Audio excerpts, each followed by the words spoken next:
entrer dans ta bulle et rester caché sans que tu me vois.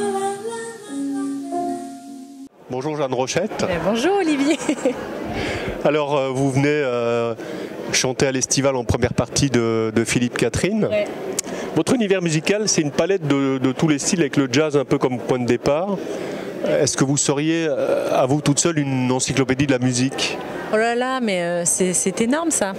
Non, une encyclopédie, non, je ne pense pas. Mais vous partez du jazz, il y a du pop, du rock. Mais c'est vrai que j'ai à la fois vraiment une culture de chanson française traditionnelle, entre guillemets, même si c'est je veux dire, Brassens, Brel, Barbara, Piaf, etc. Aussi toute la culture aussi des années 20, 30, 40, des gens comme Jean Nohain, Mireille, Fréhel, toute la chanson réaliste, et puis la chanson aussi, toute la culture classique de l'opérette, parce que j'ai fait du classique.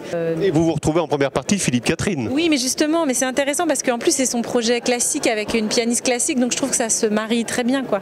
Mais je sais que Catherine, c'est quelqu'un de très éclectique aussi, et dans ses goûts musicaux, qui aime la musique avant. Et voilà, et j'aime quand ça joue, quoi. Moi, c'est ce que j'aime dans le jazz, c'est l'improvisation, l'échange entre musiciens. Donc je suis tout le temps super entourée de super musiciens pour ça aussi. Alors justement, cette culture musicale un peu classique, elle vous vient du fait que vous avez étudié le théâtre et la musique à Paris. Oui. Et puis après, vous êtes parti au Québec. Pourquoi le Québec ? En fait, moi d'abord quand j'ai en théâtre à Paris, je faisais aussi de la musique. J'ai toujours fait du jazz et du classique en parallèle, plus le théâtre. Donc j'étais occupée. À un moment donné dans ma vie, j'ai voulu prendre un risque, c'est réel, et partir dans un pays que je connaissais pas. Donc il y avait un goût de l'aventure, un moment dans ma vie où j'avais envie d'essayer autre chose et d'aller dans un pays que je connaissais pas du tout. Le Québec, je connaissais pas du tout en fait. Je me lançais un peu dans l'inconnu avec. Mais ça fait plus de 10 ans que vous y êtes. Et j'y suis restée 12 ans. Et en fait, depuis 1 an et demi, à peu près 2 ans, il y a eu une fracture. Moi, j'ai perdu mon père d'un cancer très très grave. En 1 an, il est mort.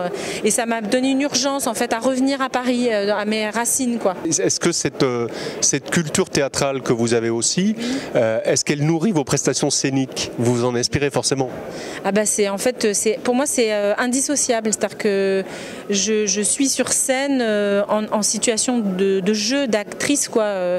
Mes chansons, c'est des univers un peu cinématographiques, j'ai l'impression. Je raconte des petites histoires, quoi. Donc, mais un peu à la manière de faire scène, c'est-à-dire c'est pas que des chansons, c'est aussi des situations, c'est des choses que je vis, des choses que je raconte, que je partage, quoi. Donc oui, c'est très cinématographique, je pense. Vos textes, en fait, sont inspirés de beaucoup de poésie et d'humour. La gravité poétique, est-ce que pour vous, elle peut s'accommoder de l'humour, de la dérision ? Ah, moi je pense vraiment oui. En fait, j'adore ce mélange-là, j'adore le contraste en fait. Il y a des sujets extrêmement sérieux, mais que je traite avec humour parce que ça fait passer la pilule, quoi. Parce que c'est la vie, quoi. Faut bien s'accommoder de ça. Si on n'a pas l'humour, c'est terrible, quoi. Alors, on a parlé de la France, du Canada. Vous avez aussi fait des prestations, j'ai vu ça dans votre bio, en Angleterre, ouais. En Chine et en Inde.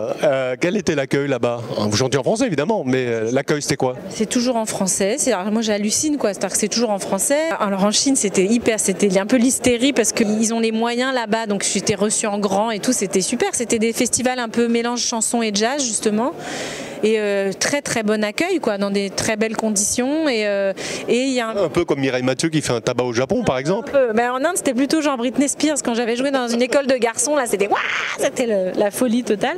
C'était drôle. Le grand parolier Claude Lemel, je prends ma petite note là, a dit de vous que vous aviez un tempérament sans tempérance. Alors la tempérance, c'est normalement la restriction. Quand on n'est pas tempérant, c'est qu'on abuse. C'est-à-dire que vous êtes excessive. Ouais. Ah bah non, mais sinon je serais pas sur scène, je pense.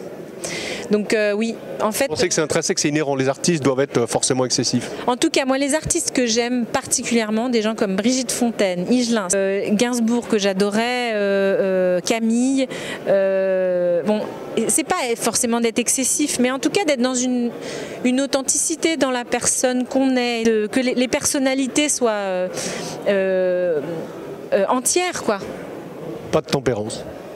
bah, si on a cette personnalité-là, c'est pas de tempérance. Ouais, moi, je pense que j'ai une personnalité un peu comme ça, feu d'artifice, quoi, sur des choses.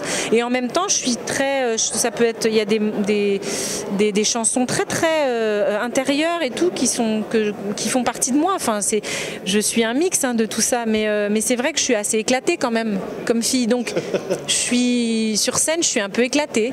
Bon alors, chers amis de l'Estival, de la poésie, de l'humour et pas de tempérance. Non, c'est ça. Et Paris me taquine et me change l'humeur comme un insecte, un tout petit point du côté cœur. Gros éléphant crie qui dort au pied de mon lit, ras l'effet du bruit.